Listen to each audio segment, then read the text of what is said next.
اعوذ باللہ من الشیطان اللعین الرجیم بسم اللہ الرحمن الرحیم الحمد للہ رب العالمین الصلاة والسلام علی اشرف الانبیاء والمرسلین وعلی آلہ طیبین الطاہرین المعصومین الذین اذہب اللہ عنہم الرجس وطہرہم تطہیرا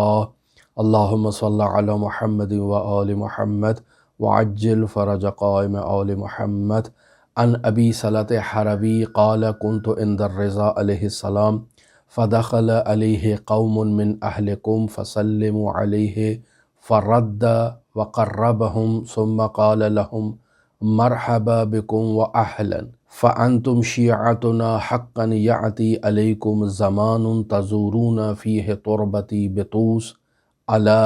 فمن زارنی وہو علی غسل خرج من ذنوبہ کیوم ولدتہ امہ۔ عزیزان محترم، حضرت امام رضا علیہ آلاف التحیت و ثنا کی زیارت کی فضیلت کے حوالے سے اور اس سفر زیارتی میں زائرین کو درپیش مشکلات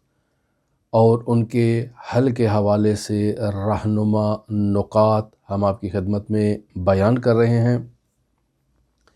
آج حضرت امام رضا علیہ السلام کی زیارت کی فضیلت سے متعلق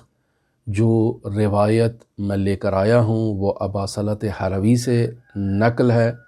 حضرت امام رضا علیہ آلاف و تحیت و ثنا کے وہ خاص صحابی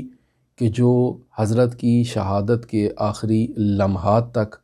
اور حضرت کی تدفین کے مراحل تک حضرت کے ساتھ رہے، اور حضرت امام رضا علیہ آلاف و تحیت و ثنا نے اپنے اس خاص صحابی کو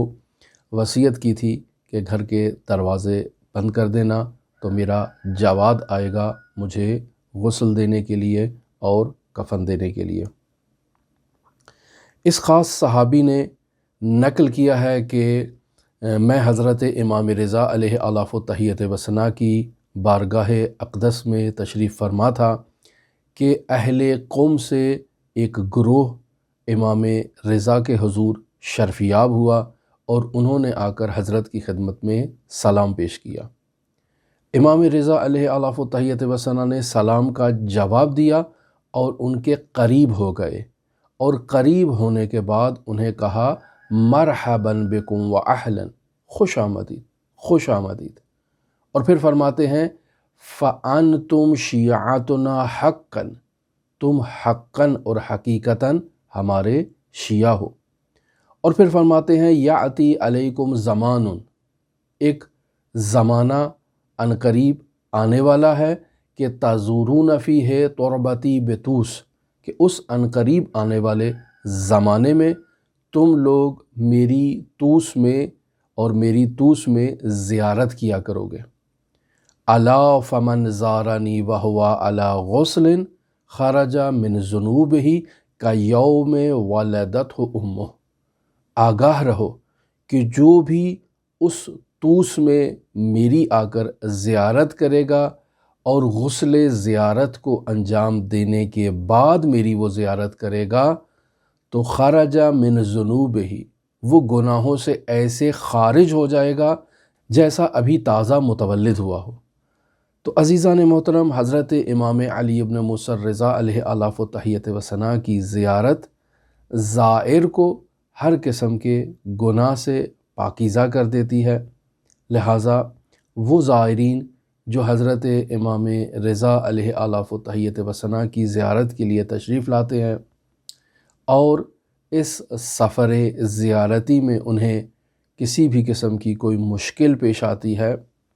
تو حضرت امام رضا علیہ آلاف و تحیت و ثنا ان کی اس مشکل میں ان کے ساتھ ہوتے ہیں اور ان کی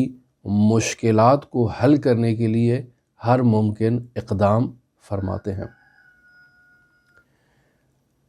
آج میں زائرین کے مشکلات سے متعلق اور ان کے راہ حل کو بیان کرنے سے متعلق ایک واقعہ پہلے آپ کی خدمت میں نقل کر دوں اور اس کے بعد اپنے موضوع کی طرف آتا ہوں۔ امام رضا علیہ آلاف و تحیت و ثنا کی زیارت کے سفر کے دوران اگر کسی زائر کا انتقال ہو جاتا ہے تو اس سفر زیارتی میں زائر کے انتقال سے متعلق اس کی کیا فضیلت ہے اور کیا اہمیت ہے، ایک واقعے کی صورت میں اس مسئلے کو آپ کی خدمت میں بیان کرتا ہوں۔ ایک جلیل القدر عالم ربانی مرزا حسن لواسانی اپنی ایک کتاب جس میں وہ حضرت امام رضا علیہ آلاف و تحیت وثنا کی کرامات سے متعلق واقعات کو نقل فرماتے ہیں، اور اس کتاب کا فارسی میں نام ہے داستانی از کرامات حضرت رضا علیہ السلام۔ اس کتاب میں ایک واقعے کو یہ بزرگوار عالم دین نقل کرتے ہیں کہ پھر اس کتاب سے اس واقعے کو نقل کیا گیا ہے کرامات صالحین میں، صفحہ نمبر 212۔ یہاں ماجرا کچھ اس طرح سے نقل کیا جاتا ہے کہ نجف اشرف عراق میں 3 نہایت ہی ثروت مند نوجوان اپنے ہمسائے میں مقیم ایک عارف، ایک عالم، ایک بزرگ شخصیت کی خدمت میں حاضر ہوتے ہیں۔ اس بزرگ سے آ کر کہتے ہیں کہ آیت اللہ محترم، ہم آپ کی خدمت میں اپنی ایک مشکل کے حل کے لیے آئے ہیں، آپ ہمارے ساتھ تعاون کریں۔ آیت اللہ پوچھتے ہیں بھئی آپ کو کیا مشکل ہے، آپ تو الحمدللہ ثروت مند لوگ ہیں۔ تو وہ تینوں نوجوان کہتے ہیں کہ 40 سال سے ہمارا باپ امام رضا علیہ آلاف و تحیت وثنا کی زیارت کے لیے مشہد مقدس جا رہا ہے۔ اور یہاں میں آپ کی خدمت میں عرض کرتا چلوں کہ یہ واقعہ آج کے دور کا نہیں ہے، قدیم کا ہے، اور قدیم میں امام رضا کی زیارت کے لیے اگر کوئی شخص نجف اشرف سے آئے تو یا وہ پیدل آئے گا یا نہایت ہی سفر کی صعوبتیں برداشت کرتے ہوئے آئے گا،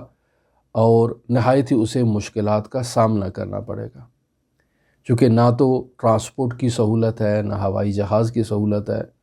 یا انسان حیوانات پر سوار ہو کر سفر کے لیے آئے گا، یا انسان پیدل آئے گا اور مشکلات اور صعوبتیں برداشت کرے گا۔ آج کے دور میں اگر زائر بسوں پر آئیں تو ظاہر ہے مشکل سفر ہے، اور زائر اس سفر کی صعوبت کو بسا اوقات برداشت نہیں کر پاتے، آپس میں الجھتے ہیں، کاروان سالار سے الجھتے ہیں۔ تو عزیزان محترم، سفر زیارتی میں تکالیف کا ہونا یہ ایک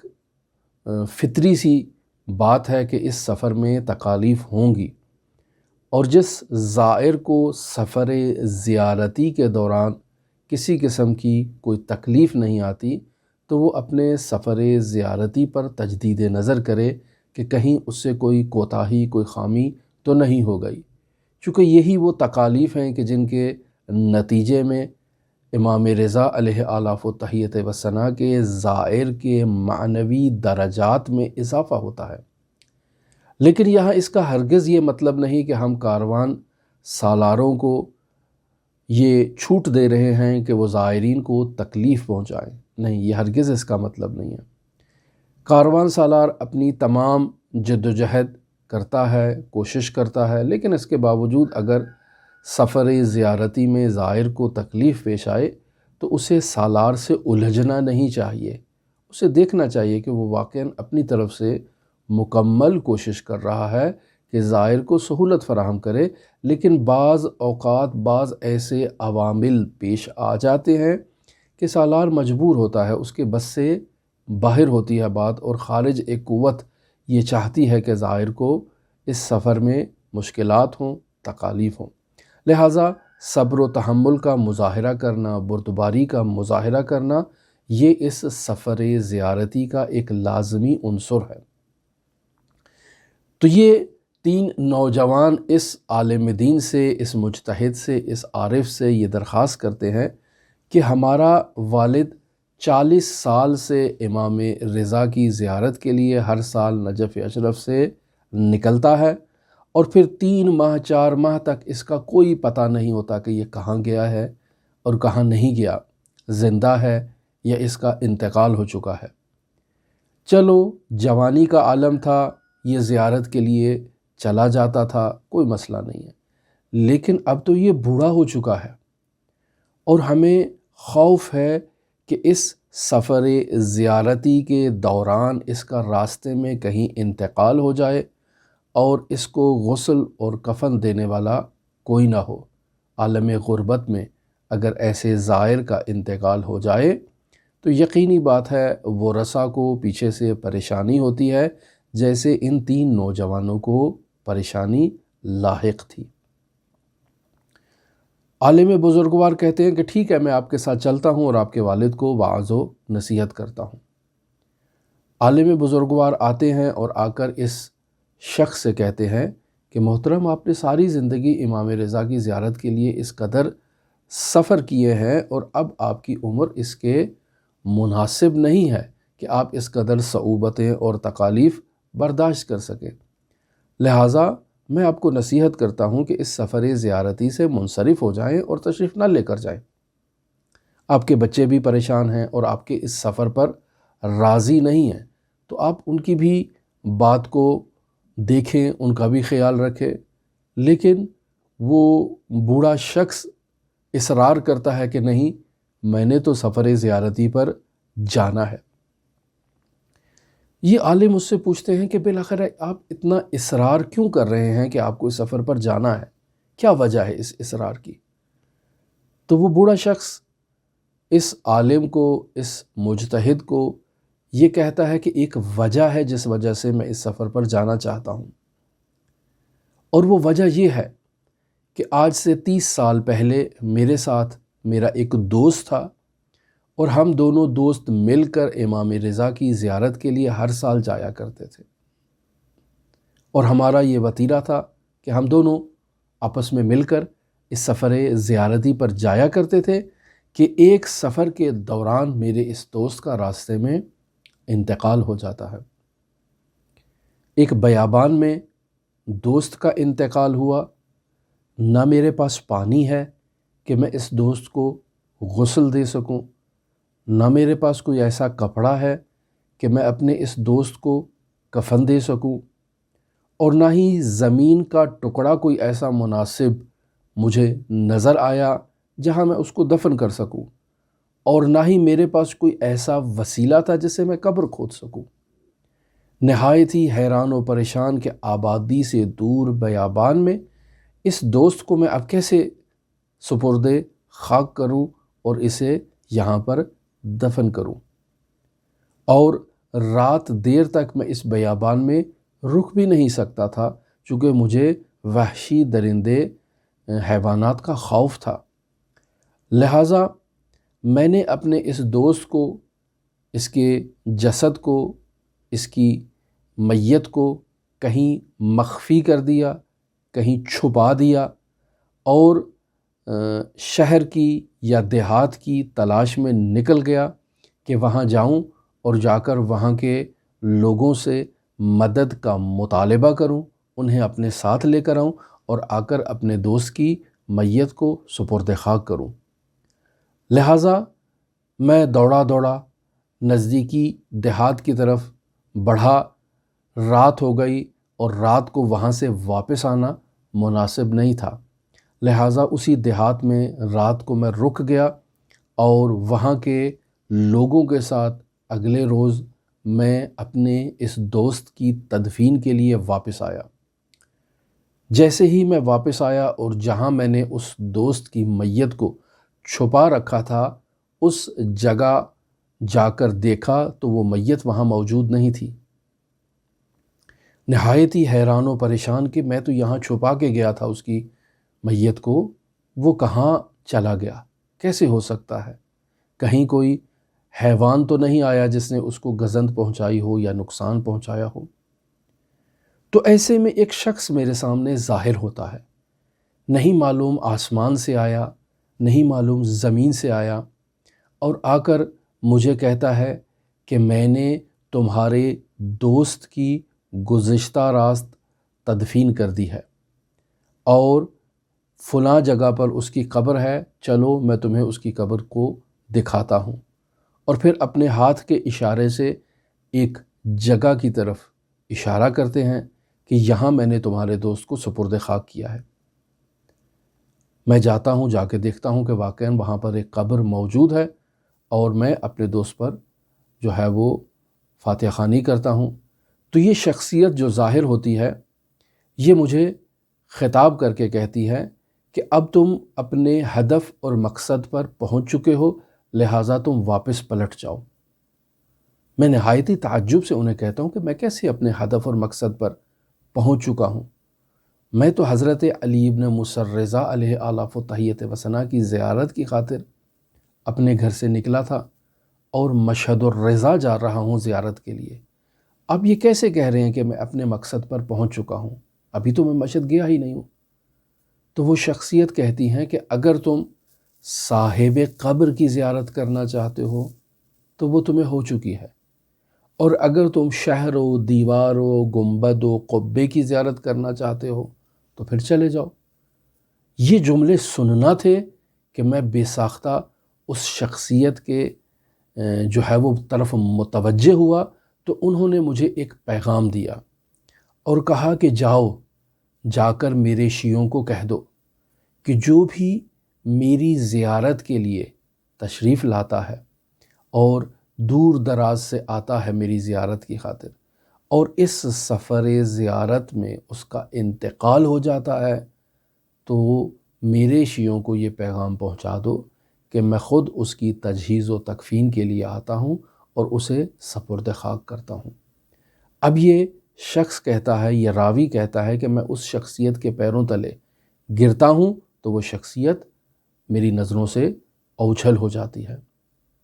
تو اے بزرگوار عالم دین، میں اس روز سے مسلسل ہر سال حضرت رضا علیہ آلاف و تحیت و ثنا کی زیارت کے لیے نجف اشرف سے نکلتا ہوں تاکہ اس سفر زیارت میں میرا بھی انتقال ہو جائے اور وہی حضرت علی ابن موسیٰ الرضا علیہ آلاف و تحیت و ثنا خود بنفس نفیس تشریف لائیں اور آ کر مجھے سپرد خاک کریں۔ میں بھی اسی فضیلت کو حاصل کرنا چاہتا ہوں جس فضیلت پر میرا دوست فائز ہوا۔ تو اگر آپ اب بھی مجھے اس سفر زیارتی سے منع کرتے ہیں تو چونکہ آپ مجتہد ہیں، آپ عالم ہیں، آپ کی بات میرے اوپر حجت ہے، آپ کے کہنے پہ میں رک جاتا ہوں، لیکن بیتاب ہوں کہ میں اس فضیلت پر اور اس سعادت پر فائز ہوں۔ تو وہ مجتہد، وہ عالم، وہ بزرگوار اس بوڑھے شخص سے کہتے ہیں کہ نہیں نہیں، میں آپ کو ہرگز نہیں روکتا،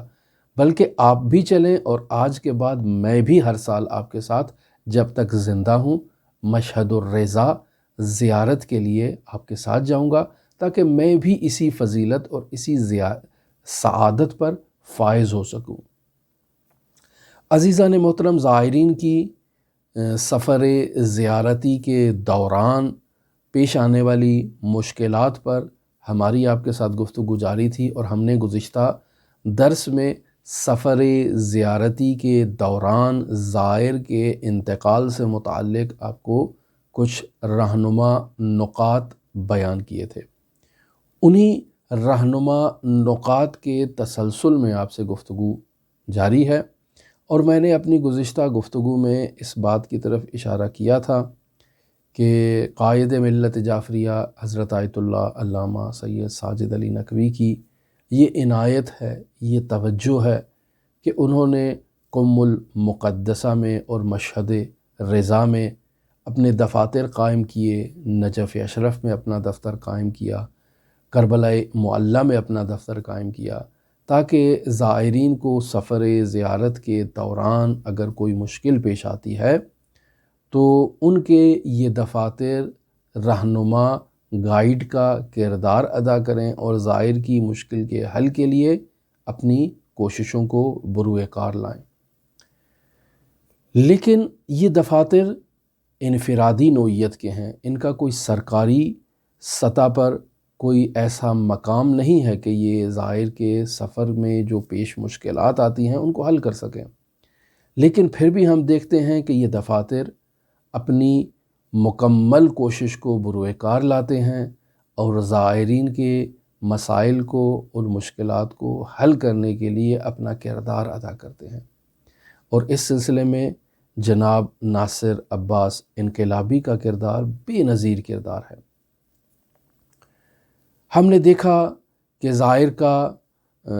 میر جاوا میں انتقال ہو رہا ہے تو ناصر انقلابی وہاں بھی پہنچ رہے ہیں۔ ظاہر کا اگر شلمچا بارڈر پہ انتقال ہو رہا ہے تو وہاں بھی پہنچ رہے ہیں۔ تہران میں، شیراز میں، کہیں بھی ظاہر کا انتقال ہوتا ہے تو ناصر عباس انقلابی صاحب بے لوث خدمت کرتے ہیں اور ظاہر کو سپرد خاک کرنے تک تمام مراحل کو اپنی نگرانی میں خود بنفس نفیس انجام دلاتے ہیں۔ اور بس اوقات تو ہم نے ایسا بھی دیکھا ہے کہ کسی ظاہر کا ایئرپورٹ پر اپنی بورڈنگ کارڈ لینے کے بعد جب تمام قافلے نے بورڈنگ کارڈ وصول کر لیا اور اب جہاز میں سوار ہونے لگے ہیں، وہاں پر ہی ہارٹ اٹیک ہوا اور ظاہر کا انتقال ہو چکا ہے۔ اب قافلے سے کوئی بھی فرد واپس نہیں پلٹ سکتا اس ظاہر کی تدفین کے لیے، اور نہ ہی جو حکومتی عملہ ہے وہ اسے اجازت دے سکتا ہے، اور دوسری طرف اس ڈیڈ باڈی کو بھی جہاز پر سوار ہونے کی اجازت نہیں ہے۔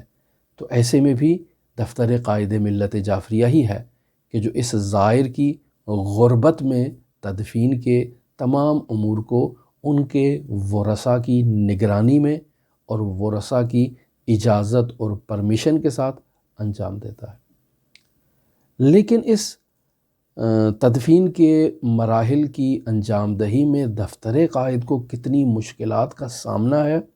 شاید آپ کو اس بات کا اندازہ نہیں ہوگا۔ میں اسی وجہ سے ان رہنما نکات کو آپ کی خدمت میں بیان کروں گا، اور ان رہنما نکات کو بیان کرنے کے ساتھ ایک درد دل اور شکوہ کروں گا جو حکومت ایران سے ہے اور حکومت پاکستان سے ہے، کہ آپ حکومتی ادارے اگر کسی زائر کو ریلیف فراہم نہیں کر سکتے تو اس کی مشکلات میں اضافہ تو نہ کریں۔ بلا وجہ کی مشکلات اور قانونی پیچیدگیوں میں آپ اضافہ کریں، وہ بھی ایسے زائر کی کہ جس کا قانونی وارث فارسی زبان نہیں جانتا، اس کے قانونی وارث کو ایران کے ماحول کا، ایران کے قوانین کا، ایران کے راستوں کا علم نہیں ہے، اور پھر اس کا سفر زیارتی ایک محدود مدت کے لیے ہے۔ وہ سفر زیارتی پہ آیا تھا، اب واپس جانا چاہتا ہے، کاروان اس قدر اس کے ساتھ کوآپریٹ نہیں کر سکتا، تو اب وہ کیسے اپنے بزرگ کو اور اپنے میت کو سپرد خاک کرے اور قانونی پیچیدگیوں کو اور قانونی مراحل کو انجام دے۔ میں عرض کروں کہ کم میں ناصر انقلابی صاحب الحمدللہ ان کی ایک بہت وسیع ٹیم ہے جو وہ یہ کام انجام دیتے ہیں، لیکن مشہد الرضا میں اس قدر وسیع ٹیم موجود نہیں ہے، اور حرم مطہر کے جو رسمی خادم ہیں، جو اردو زبان والے ہیں، وہ اس سلسلے میں بالکل تعاون نہیں کرتے۔ اب ایسے میں طلاب کرام جو تعاون کریں، تو اگر ایک طالب علم ایک میت کی تدفین کے مراحل کو کمپلیٹ کرنا چاہے تو پہلے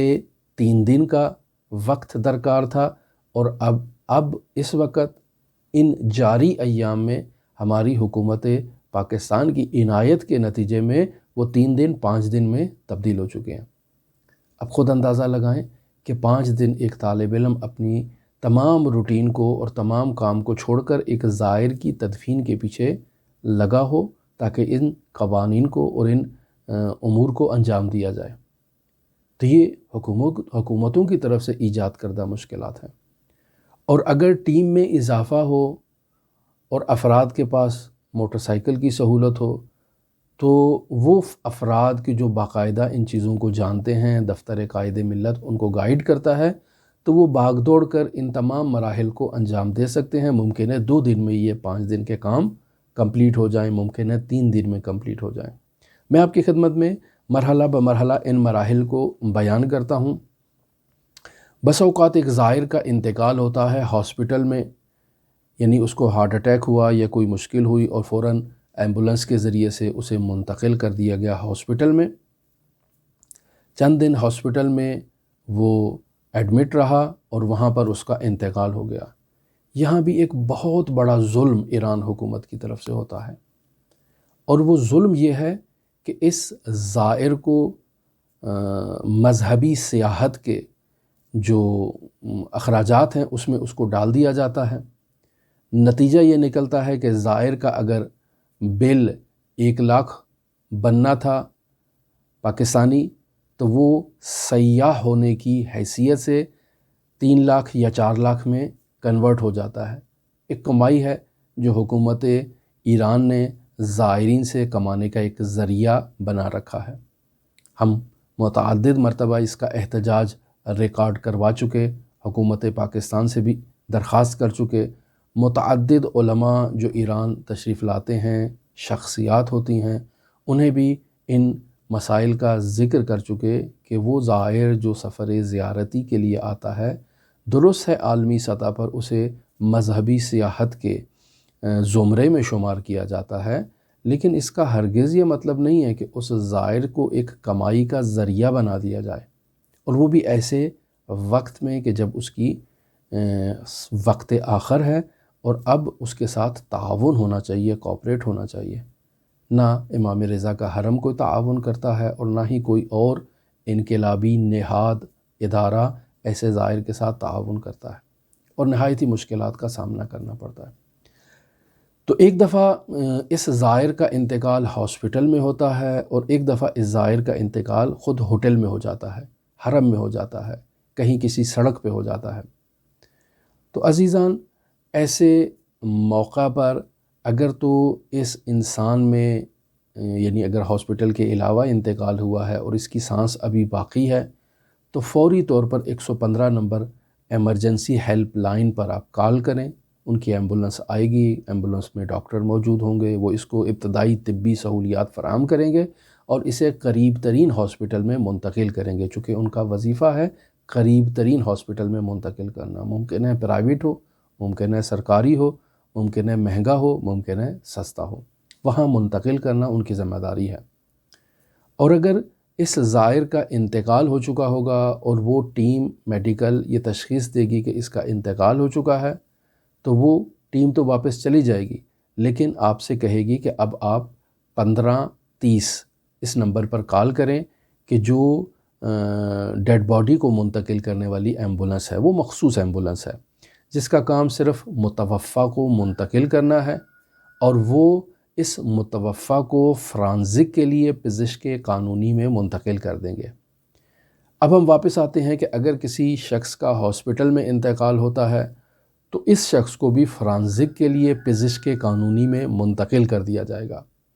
پس چاہے ہاسپٹل میں انتقال ہو، چاہے ہوٹل میں ہو، چاہے حرم مطہر میں ہو، چاہے کہیں بھی ہو،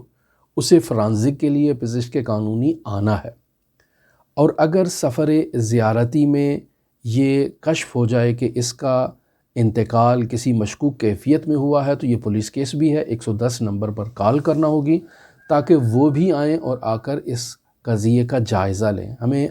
یاد ہے کہ گزشتہ سالوں میں ایک شخص نے حرم مطہر کے نزدیک ایک ہوٹل میں خودکشی کر لی، اور اس نے ایک ویڈیو پیغام اپنی خودکشی سے پہلے ریکارڈ کیا کہ میں امام رضا علیہ السلام کو ان کے اجداد کا پرسہ دینے کے لیے خودکشی کر رہا ہوں۔ اب آپ خود اندازہ لگائیں کہ ایسے زائرین بھی یہاں پر آتے ہیں۔ اس کا انتقال ہو گیا، پہلے اس نے اپنی رگیں کاٹنے کی کوشش کی، یہ نہیں کامیاب ہو سکا، پھر اس نے اپنے کمر بند کے ذریعے سے خود کو جو ہے وہ کسی چیز سے لٹکا دیا، تنہا تھا ہوٹل میں۔ تو اب یہ ایک کیس تھا جو خالصتاً پولیس کیس تھا۔ ظاہر ہے ایسے میں 110 نمبر پر فوراً زائرین کال کریں تاکہ آئیں، وہ قضیے کا جائزہ لیں، تمام حالات، واقعات، صورتحال۔ اب آپ خود اندازہ لگائیں کہ ایسے میں وہ افراد جو اس زائر کے ساتھ ہیں وہ کس قدر ذہنی مشکلات میں، کس قدر روحانی مشکلات میں پریشان ہوتے ہیں، اور ان کا سفر زیارتی کس قدر ڈسٹرب ہوتا ہے۔ تو سب سے پہلے اگر زائر میں روح باقی ہے، اس کا علاج کیا جا سکتا ہے تو 115 نمبر ایمبولنس کو کال کی جائے اور وہ آئے اور اس کا طبی معائنہ کرے۔ اور اگر زائر میں روح باقی نہیں ہے اور اس کا انتقال ہو چکا ہے تو 15:30 پر کال کی جائے تاکہ وہ ایمبولنس آئے جو میت کو منتقل کرتی ہے اور اسے فرانزک کے لیے پزشک قانونی منتقل کرے گی۔ اور اگر پولیس کیس ہے تو 15:30 پر کال کرنے سے پہلے 110 پر کال کی جائے تاکہ وہ آئیں اور آ کر FIR درج کریں اور کیس کو مراجع قانونی تک منتقل کریں۔ ان کا قاضی سے ٹیلی فون پر رابطہ رہتا ہے، قاضی ان کو ٹیلی فون پر آرڈر دیتا ہے اور پھر اس کے مطابق وہ لوگ عمل کرتے ہیں۔ خوب جب ڈیڈ باڈی منتقل ہو جاتی ہے پزشک قانونی میں تو اب یہاں اس بات پر توجہ رہنی چاہیے کہ میت کا جو خونی رشتہ دار ہے اور درجہ اول کا رشتہ دار ہے اس کا وہاں پر ہونا میت کے ساتھ نہایت ضروری ہے۔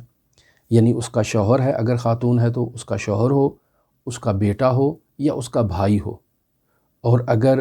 مرد کی میت ہے تو اس کی زوجہ ہو، اس کا بیٹا ہو یا اس کی بیٹی ہو یا اس کے والدین ہو، ان کا ہونا ضروری ہے۔ لہٰذا پزشک قانونی فرانزک پہ جانے سے پہلے آپ میت کے پاسپورٹ کی کاپیز کروا لیں، اپنے پاسپورٹ کی جو ان کے ورثاء ہیں وہ کاپی کروا لیں، اور صبح 7:30 بجے آپ لوگ پزشک قانونی وہاں پر پہنچ جائیں تاکہ اس میت کو وہاں پر جو ہے وہ اس کے قانونی مراحل کو انجام دیا جائے۔ اور اس چیز پر بھی توجہ رہے کہ اب میت کا انتقال ہو چکا ہے اور اس کی کفن دفن سے متعلق جس قدر بھی اخراجات ہوں گے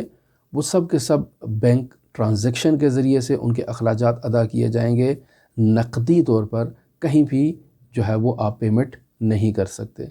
لہٰذا آپ کو فوری طور پر جو ہے وہ کوئی ایسا شخص تلاش کرنا ہے کہ جس کے بینک اکاؤنٹ میں اور ڈیبٹ کارڈ میں آپ پیسے منتقل کر سکیں۔ اس کے لیے ایسے بھی ہو سکتا ہے کہ دفتر قائد ملت جعفریہ کو آپ پیمنٹ کر دیں اور ان کے کارڈوں میں جو ان کے متعلقہ افراد ہیں ان کے کارڈز میں وہ پیسے آ جائیں اور وہ ان امور کو انجام دیں، یا آپ خود سے اقدام کر سکتے ہیں۔ اگر بینک میں اکاؤنٹ کھلوائیں گے، کارڈ بنوائیں گے تو ظاہر اس میں ٹائم لگے گا، ممکن ہے قافلے سالار کے پاس پہلے سے کارڈ موجود ہو، تو تقریباً 6 سے 10 ملین کے درمیان یہ اخراجات ہو سکتے ہیں۔ یعنی کچھ نہیں کہا جا سکتا، ہر روز جو قانونی پیچیدگیوں میں اضافہ ہو رہا ہے اور تورم اور جو افراط زر ہے اس کی شرح میں اضافہ ہو رہا ہے، جس کے نتیجے میں اخراجات بڑھتے جا رہے ہیں۔ یہ اخراجات 1 ملین سے شروع ہوئے تھے، 2 ملین تک کرونا سے پہلے پہنچے تھے، اور پھر اب آج کل کی صورتحال جو جاری ہے وہ 4 ملین تک کے اخراجات ہو جاتے ہیں تدفین تک، اور اس کے بعد پاسپورٹ کی کینسلیشن کے مراحل جو مشہد میں ہیں، قم میں یہ مراحل زائر کو طے نہیں کرنا پڑتے، یہ 3 سے 5 دن کا سفر ہے جو ورثاء کو خود طے کرنا ہوگا، یا دفتر قائد ملت جعفریہ سے وابستہ جو شعبہ خدمت زائرین کے افراد ہیں انہیں کرنا ہوگا، یا دوسرے افراد ان مراحل کو طے کریں گے جو طے کر رہے ہیں۔ تو یہ ایک پروسیس ہے جسے طے کرنا نہایت ضروری ہے۔ اب اگر میت کا خونی رشتہ دار نہیں ہے تو پھر یہ قاضی پہ ڈیپینڈ کرتا ہے، اور دفتر قائد ملت جعفریہ سے وابستہ افراد یا کوئی بھی افراد جو اس خدمت کو انجام دے رہا ہے اسے ایک درخواست قاضی کے نام پر لکھنی ہوگی کہ یہ لاوارث ایک میت ہے، اس کی تدفین کے لیے آپ ہمیں اجازت دیں۔ اب یہ قاضی پہ ڈیپینڈ کرتا ہے، ممکن ہے وہ آپ کو یعنی اس ادارے کو یعنی دفتر قائد ملت جعفریہ کو اجازت دے دے کہ وہ اس میت کی تدفین کریں، اور یہ بھی ممکن ہے کہ وہ حکومت پاکستان سے رابطہ کرے اور ایک لیٹر لکھے وزارت خارجہ کو کہ وزارت خارجہ جو ہے ایران کی وہ پاکستان کی سفارت سے رابطہ کرے اور انہیں بتائے کہ ایک پاکستانی باشندے کا انتقال ہو چکا ہے، اس کی تدفین کے لیے آپ خود اقدام کریں یا کسی پاکستانی کو مشخص کریں۔ اگر وہ قاضی حکومت پاکستان سے رابطہ کرتا ہے تو پھر یہ کام بہت لمبا ہو جائے گا۔ ظاہری بات ہے، حکومتی جب مسائل آ جاتے ہیں تو جو کام 3 دن کا یا 5 دن کا ہے وہ کام ممکن ہے مہینے تک چلا جائے۔ یہ ایک اور نئی پیچیدگی ہے۔ ہمیں یاد ہے ایک کیس آیا تھا کہ زائر کا انتقال ہو چکا تھا، اس کے ساتھ ایک خاتون موجود تھی، زائر بھی سندھ کا تھا، قافلے سالار نے بھی بہت تعاون کیا، لیکن مشکل یہ تھی کہ قاضی محترم جو تھے وہ زیادہ پڑھے لکھے شخص نہیں تھے۔ قاضی نے کہا کہ میں کیسے مان لوں کہ یہ جو پاسپورٹ آپ مجھے دکھا رہے ہیں یہ اسی متوفہ کا ہے۔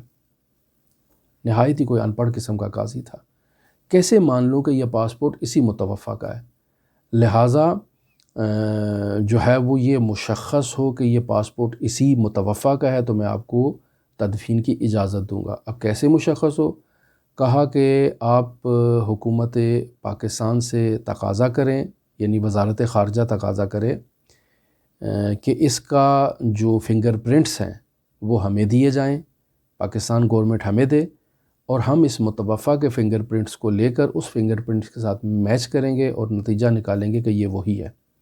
اگر یہ میچ کر جاتے ہیں تو پھر ہم اس کی تدفین کی اجازت دیں گے۔ بہت افسوس کی بات تھی کہ ایسا ان پڑھ شخص قاضی بن گیا۔ تو وہ بہت تکلیف دہ مراحل تھے، 5 دن سے زائد عرصہ جو ہے وہ اسی قانونی پیچیدگی میں رہا۔ جو خود پولیس والے تھے وہ بھی اس بات کے معترف تھے کہ قاضی نے بہت ہی غیر معقول قسم کا آرڈر جاری کیا ہے، اور اب اس کے آرڈر کو چیلنج بھی کوئی نہیں کر سکتا جب تک آپ اس پہ ثابت نہ کریں۔ پولیس نے پہلے ایک لیٹر جاری کیا کہ ہم نے پاسپورٹ کو دیکھا ہے اور اس شخص کو دیکھا ہے تو ہمیں ایسا ہی معلوم ہوتا ہے کہ یہ وہی شخص ہے کہ جس کا پاسپورٹ ہے، لیکن ہم جو ہے وہ 100% نہیں کہہ سکتے۔ اب یہ پولیس کی بھی آگے سے نادانی تھی کہ بھئی یہ شخص آپ کے قانونی راستوں سے ایران میں آیا ہے، آپ اپنے کیمرے چیک کر سکتے ہیں کہ جب یہ پاسپورٹ والا شخص انٹر ہوا تھا تو یہی شخص آیا تھا یا کوئی دوسرا شخص آیا تھا، اور آپ کا کوئی حکومت پاکستان سے ایسا کوئی ایگریمنٹ تو نہیں ہے کہ آپ کسی متوفہ کے فنگر پرنٹ حکومت پاکستان آپ کو جاری کرے۔ تو بہرکیف حکومت پاکستان نے بھی جو ہے وہ فنگر پرنٹس نہیں دیے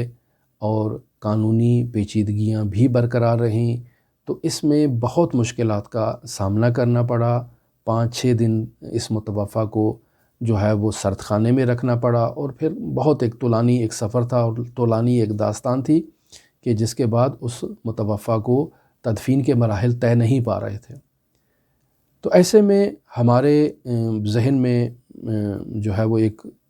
بات آئی کہ ہم کسی دوسرے قاضی کی طرف رجوع کرتے ہیں، لہٰذا ہم نے ایک درخواست لکھی ایک دوسرے قاضی کے نام، اور وہ قاضی پروندہ قتل کو ڈیل کرتا تھا۔ ہم نے اس سے رابطہ کیا اور کہا کہ اس طرح سے ایک ظاہر کا انتقال ہو چکا ہے تو آپ اس درخواست پر آرڈر جاری کریں۔ تو قاضی نے ہمیں بلایا، ہم قاضی کے پاس گئے اور جا کر اسے ساری صورتحال بتائی، اور اسے یہ بھی بتایا کہ فلاں قاضی نے یہ آرڈر جاری کیا ہے۔ اس نے کہا کہ یہ غیر معقول قسم کا اس نے آرڈر جاری کیا ہے، آپ بے فکر ہوں، میں آپ کو جو ہے وہ میت کے ورثاء کو میت دلاتا ہوں۔ اور اس نے آرڈر جاری کیا، اور ہم اس آرڈر کو جو پہلے جاری ہو چکا تھا اس کو بائی پاس کر کے ہم پزشک قانونی گئے اور وہاں پر جو فرانزک کروایا، چونکہ ورثاء موجود تھے میت کے ساتھ، تو اس میت کی تدفین کر دی گئی۔ تو یہ بہت مراحل ہوتے ہیں۔ جب آپ فرانزک کے لیے جائیں گے تو وہاں تقریباً پہلے تو 1,20,000 تومان فرانزک کا وہ لیتے تھے، اور ان کے کارڈ میں وہاں پر کارڈ جو ہے وہ ڈیبٹ کارڈ کھینچنا پڑتا تھا اور اس سے وہ اخراجات ادا ہوتے تھے۔ یہاں پر یہ بات بھی آپ ذہن میں رکھ لیں کہ جو بھی میت جس کا انتقال ہوتا ہے اس کا پوسٹ مارٹم کرنا نہایت ہی ضروری اقدام ہے۔ چاہے ورثاء راضی نہ بھی ہوں تب بھی وہ پوسٹ مارٹم سطحی طور پر ضرور کرتے ہیں تاکہ چیک کریں، اور ان کا یہ کہنا ہے کہ حکومت پاکستان کی طرف سے ہمیں یہ حکم دیا گیا ہے، یہ کہا گیا ہے کہ ہمارا کوئی بھی باشندہ اگر انتقال کر جائے تو ہمیں اس کی جو وفات کی جو بنیادی وجہ ہے وہ کنفرم ہمیں بتائی جائے، لہٰذا ہم پوسٹ مارٹم کرتے ہیں سطحی سا، اور اگر میت کو آپ لوگ کہیں کہ ہمیں منتقل کرنا ہے اپنے ملک پاکستان تو ہم اس کا مکمل پوسٹ مارٹم کریں گے، پھر سطحی پوسٹ مارٹم نہیں ہوتا۔ ایسے میں جب آپ فرانزک کے لیے جاتے ہیں تو پہلا سوال وہ یہی کرتے ہیں اسی وجہ سے کہ آپ کو میت مشہد میں دفن کرنا ہے یا ساتھ لے کر جانا ہے۔ اگر مشہد میں منتقل کرنا ہے تو مراحل وہ 5 دن کے جو مراحل بتا رہا ہوں وہ تدفین کے بعد ہیں، اور اگر آپ نے ساتھ لے کر جانا ہے تو مکمل پوسٹ مارٹم کے ساتھ وہ تمام 5 مراحل جو ہیں وہ تدفین سے پہلے ہیں، لہٰذا ان 5 مراحل کو انجام دینا ہوگا 5 دنوں تک۔ لہٰذا یہ وہ مشکلات ہیں جو زائرین کو پیش آتی ہیں۔ اب آپ خود اندازہ لگائیں کہ ایسے پیچیدہ قانونی مراحل سے گزرنا نہ تو قافلے سالار کے لیے آسان ہے اور نہ ہی میت کے ورثاء کے لیے۔ لہٰذا دفتر قائد ملت جعفریہ کے اراکین اور جو خدمت زائرین سے متعلق افراد ہیں وہ پہلے درجے پر میت کے ورثاء کو یہ نصیحت کرتے ہیں کہ اس زائر کا امام رضا کے جوار میں انتقال ہوا ہے، اسے آپ یہاں سے منتقل نہیں کریں اور اس کی مشہد الرضا میں ہی تدفین کر دیں۔ لیکن اگر کوئی شخص نہیں مانتا اور لاکھ اصرار کرتا ہے کہ اس نے میت کو امام رضا کے جوار میں نہیں رہنے دینا، جنت الفردوس میں نہیں رہنے دینا اور اپنے ساتھ لے جانا ہے، تو یہاں جو مشورے کا عمل ہے وہ ختم ہو جاتا ہے اور اسے کہا جاتا ہے کہ اب آپ اس میت کو منتقل کر دیں۔ تو بہت سی قانونی مشکلات ہیں، قانونی پیچیدگیاں ہیں کہ جو افراد نہیں جانتے وہ جب تک اس مشکلات سے نہیں گزریں گے انہیں گائیڈ نہیں کیا جا سکتا۔ خلاصہ کلام یہی ہے کہ ایسے مراحل میں بہترین راستہ جو ایک زائر اپنا سکتا ہے، ایک قافلہ سالار اپنا سکتا ہے، وہ شعبہ خدمت زائرین دفتر قائد ملت جعفریہ سے رابطہ ہے۔ یہ دفاتر مالی طور پر تو تعاون نہیں کر سکتے، لیکن آپ کی اخلاقی مدد کرنا، آپ کی رہنمائی کرنا، آپ کو گائیڈ کرنا، آپ کو گائیڈ فراہم کرنا جو بے لوث بلا خرچ آپ کے ساتھ تعاون کرے، یہ آپ کے ساتھ تعاون ہو سکتا ہے۔ قم المقدسہ میں جناب ناصر عباس انقلابی صاحب گزشتہ 25-30 سال سے ہم انہیں مشاہدہ کر رہے ہیں کہ روزانہ کی بنیادوں پر وہ 1-2 میتوں کی تدفین میں مصروف رہتے ہیں، اور یہاں مشہد مقدس میں بھی قائد ملت جعفریہ کے دفاتر اس خدمت کو انجام دے رہے ہیں۔ ہم بھی کئی جنازے دفنا چکے ہیں اسی دفتر کے پرچم تلے، لہٰذا ہماری دعا ہے کہ جتنے بھی مؤمنین اس سفر زیارتی میں انتقال کر جاتے ہیں حضرت رضا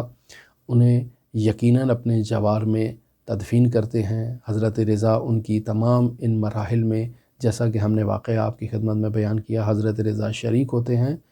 اور ایسے میں جو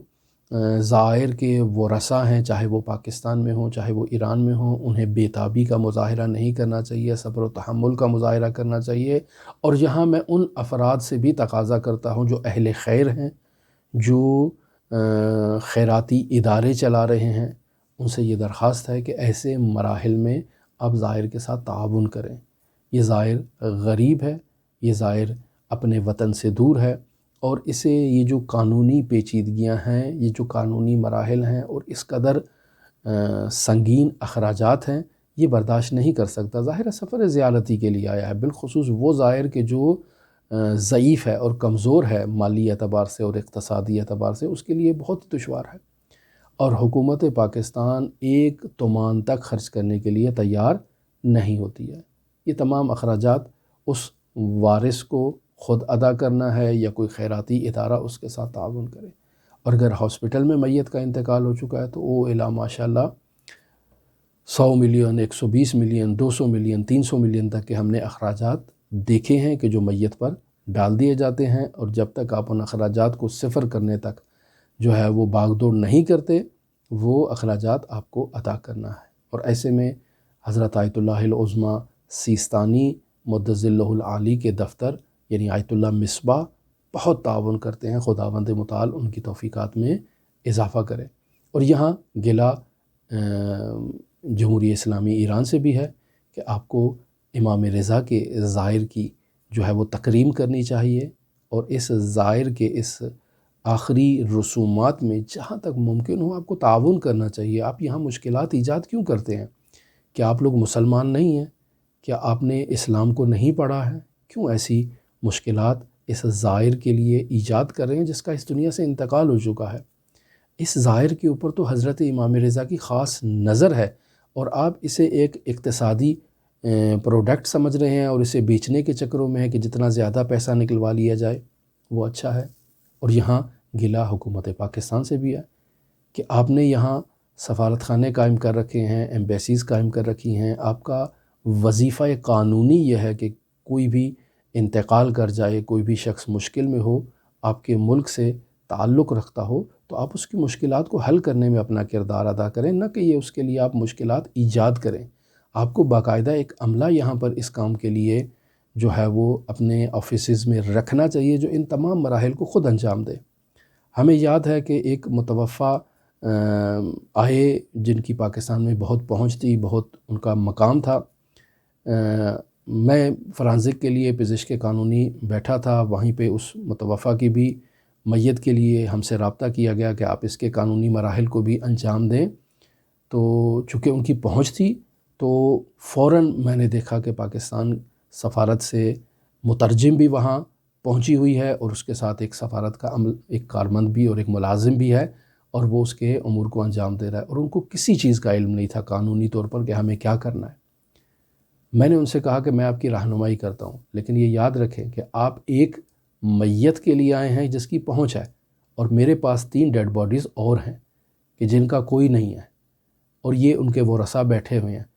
آپ ایک صاحب حیثیت، ایک اثر و رسوخ رکھنے والے کے لیے تو تعاون کر رہے ہیں، لیکن ان غریب آدمیوں کے لیے کہ جن کا کوئی پرسان حال نہیں ہے، آپ بالکل تعاون نہیں کرتے، اور نہ صرف یہ کہ تعاون نہیں کرتے بلکہ قانونی پیچیدگیوں میں اضافہ کرتے ہیں۔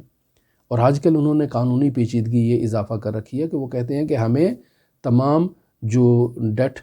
سرٹیفکیٹ ہے وہ ہمیں انگلش میں ترجمہ کروا کے دیا جائے، باقاعدہ آفیشیل، اور پھر اسے وزارت خارجہ اٹیسٹ کرے۔ پھر